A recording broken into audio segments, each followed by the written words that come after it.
Today's the day that Sum 41 announced their retirement, and I can only think of one band worth talking about, and that's Blink-182, obviously, because they're on tour, and I promised my audience that I was going to follow all their moves because I predicted their downfall, and I got to see when they slip up. Not to mention, the drummer, Travis Barker, is enemy number one here on the channel, so I have no other choice but to go through the recent tour photos of Blink-182, because after Coachella, after that big practice session that they had a couple weekends ago, they're officially out there on the road, selling out their own shows with Turnstile supporting them. Hey, how's it going? It's your friendly neighborhood gatekeeper here, Dan Frampton. And let's just say some members of the band are better at documenting and capturing what's going on tour than others. But somehow their official page here on Instagram is the worst of all. So let's start there first. They have this one picture set, and it looks like they're having fun jamming. You know, it says, "We have liftoff" with a couple of UFOs here in the captions. Okay, we got some videos. We're gonna have to get some video action going here, because I haven't watched any of these yet. This is the first time thing. I wanted this to be like a live, raw reaction to see if these guys are gonna fail, and it needs to happen in front of my audience in real time. Well, you know, I'm recording it and editing it, and it's gonna come out later, but you get the idea. The vibe is there.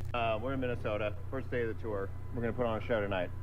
I really like what you guys are doing here. I like how you're doing it. I like how he's doing it. I like how they're doing it. She's doing it. You're not even allowed here. You ate all the cupcakes. Oh my God.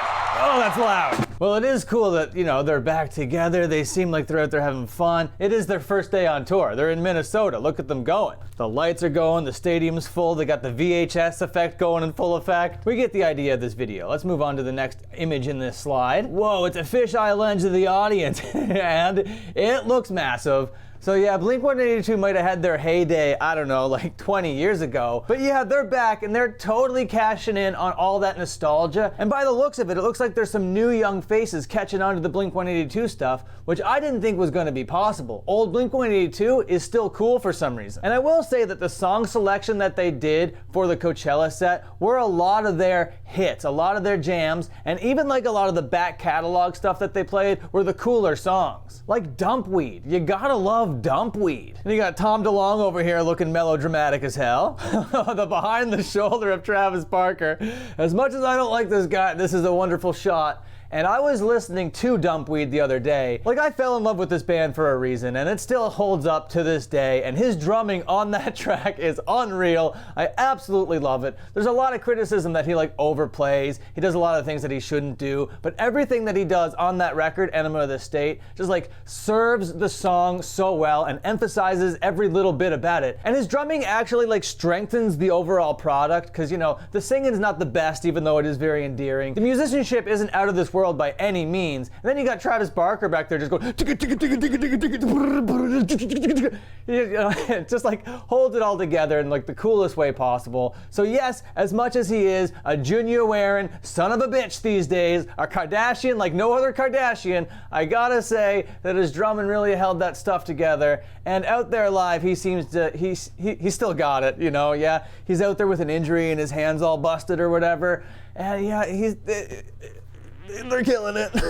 But this is just day one. Let's not get carried away yet, of course. He's probably going to go on and brag about how he hurt his finger and played through it, you know. He's not the most noble or honorable guy. He's going to sully it somehow, like he tends to do. Oh, it warms my heart to see Mark Hoppus, post-cancer, post-chemo, just out there playing the songs with his bros. You gotta love it. Holy smokes. I do anyway. Okay, then merch, whatever. But before we move on to the next profile, we got some stories to look through here. He's got the drum riser going. It looks like a fun show. He's channeling his inner Slipknot, except for he's probably not gonna like flip around or anything. I guess that's more of like Motley Crue style thing. Man, those showmanship drummers, I don't like them, but it turns out I do like them. I have a lot of respect for the showmanship, I gotta say. Okay, and the next least active account when it comes to documenting their tour is Mark Hoppus. He doesn't have a lot of stuff, but this like light up Garfield I think is gonna be something that follows them around. So this is the shot from Minnesota, the first night on their official tour. And yeah, it's pretty cool. Oh, here's Garfield again. And what the hell kind of shoes are these? And I didn't think I was gonna feel so warm and fuzzy to see like the classic lineup back together, but like seeing them having fun, doing rude hand gestures to the camera, just making like sexual jokes and being Blink-182, for some reason is just like making me feel joy right now. And don't rob me of my joy, goddammit, okay? But I have a strong feeling I'm gonna rob myself of that joy the more this tour continues. But I really do want to be wrong. I want to continue this whole tour with the warmest heart possible, and it's starting off on a really great foot. Do you have any stories, Mr. Mark Hoppus, that we can engage in with? Well, it looks like we got some drink selections here. Yeah, it's cool to see you guys back together. It's not bad. Oh, we haven't gotten to Chicago yet, but yeah, they did Chicago. He posted this 4 hours ago. The Chicago shots are probably going to be pretty cool. Chicago's a pretty cool city. They got to capitalize on it. Next person in the band. We're gonna go over here to Tom DeLong. You know we're saving the enemy until the very end, right? We're gonna go through the ones that I find cool and endearing first, and then we'll take a peek behind the drum kit a little later on. But if you just look at Tom DeLong, he goes wild. Mark Hoppus had like 2 shots since tour started. The Blink-182 account had 1 post to the grid, but Tom DeLong over here, so let's see how many posts to the grid he's got. 14. So let's see what he started off with. He wanted us to know that he was gonna keep his sinuses clean with this sinus system. That's wonderful. Thank you, Tom DeLong. And then what happened? Then you showed off your cool new guitar, being like, my guitar is so sick. And I'm gonna say, yeah, it is kind of sick, but I don't necessarily like the aesthetic of making things look old and used. I think the best way of making things look old and used is waiting until they're old and you've used them. But maybe I'm a stupid idiot for that. What do I know? Then the POV over here, pretty cool. Bringing us right up on stage. Man, 14-year-old me would have loved this stuff. Oh my God. Got a show in a couple hours, he says. Playing some tunes? What's this little TikTok all about? Hey, we're modeling one for the album cover because we might call it Enema of the State. Oh, back when Enema of the State was still a funny joke. And now it's an official enema thing that you can buy from Liquid Death. Tom DeLong loves himself a mirror selfie, and I love that he does, because I love them. And then Chicago greeted them. Look at him dabbing back here. That is so funny. Tom DeLong dabbing in front of this painting of all their gear, which does look pretty cool. It does look like there's a lot of depth to it. And it also looks like there's like a skateboard painting that has like this like realistic 3D effect that he's standing on, doing a little dab. I think he knows how ironic he's being, right? He is an old man. He knows that, right? Man, that giant inflatable bunny, I love him.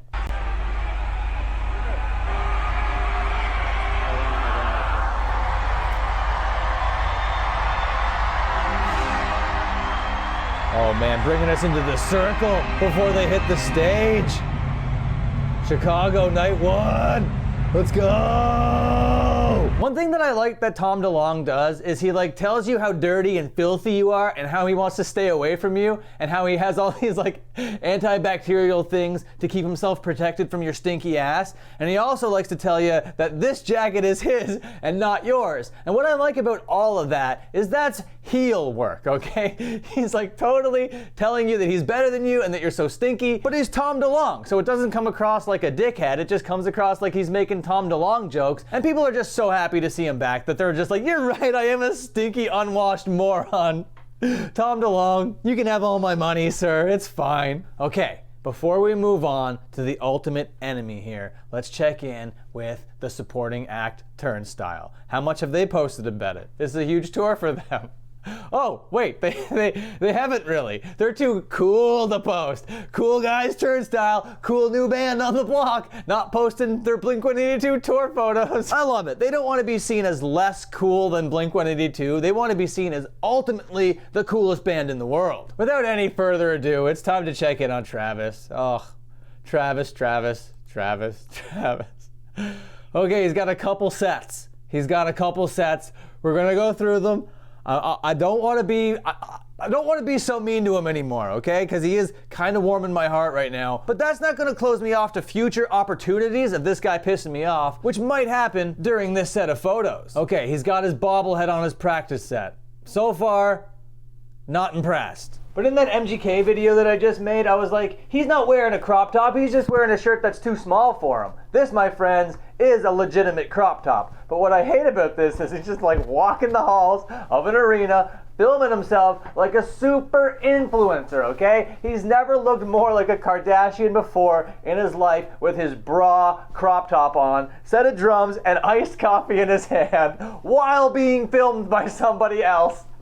Looking cool, doing his fist bumps as he's doing his walkout like he's a boxer or something. Hey, check me out, I'm Travis Barker, MMA legend. Now on to his pictures from Chicago. Here's that picture that we already saw, but now in full living color. Isn't that lovely? Next image, he really wants us to see that he can play drums at a high altitude. Very impressive. How you not getting a nosebleed, Travis Barker? This is his daughter, Alabama, and here he is literally flexing in front of the Chicago Bulls logo. And I don't want to say any hateful things towards her, even though she looks like she's fully embraced the Kardashian lifestyle. I don't want to make any judgments, because that's just going to be me projecting my hatred of him onto her. That would be textbook transference, okay? And I'm not about to throw my hatred of him onto her. And we know that hatred is just a hyperbolic term that I'm using for entertainment purposes. There's no real hatred going on here. Oh, maybe there is. Maybe I'm wrong about that. Ice bath. All right, getting that blood going. Circulation is important, Travis Barker. All right. Now let's dip our toes into his stories. All right, here he is with his daughter, Alabama, again, making a cute little face. Iguanas. Great. Over the shoulder shot. Yes, I love this. I love this overly dramatic black and white backstage Travis Barker walking around thing that is becoming a thing on the internet right now. This is amazing. In the trainer room, around the ball. What's he doing? Taking off his socks. Oh, is he getting naked? Nakey Jakey? Oh no, he's getting his ice bath. Let's see a solid plunge, Travis. One solid plunge, buddy. Let's go. You got to get right in there. All right, well, a bit of a hesitation, but I'll give you the pass. You know, it's a B+. So the tour has basically just begun, but I have high hope. So something that I was very pessimistic about turned into something that I'm rooting for, something that I'm very optimistic about. I want nothing but success for this tour. It is so great to see these guys back together. It is so great seeing these guys have fun back together, getting their friends and their families and other generations involved, passing on the music, making it live longer and longer. That's what it's all about, and it warms my heart so much to see it. And actually, if things fall off the rails now, there will be a part of me that'll be like, haha, I knew it, I'm such a snarky genius, blah, blah, blah. But mostly, I would be a broken-hearted pop-punk kid, okay? Heart just shattered all over the floor, because right now, seeing the boys back together again, having lots of fun, selling out venues, it's just something that I love to be seeing. And something else that I love to be seeing is pancake emojis down there in the comments. So leave a couple of those before you bounce on out of here. You can like and subscribe, ring the bell if you're cool as hell, and until my next upload, you can watch one of my other 700 videos.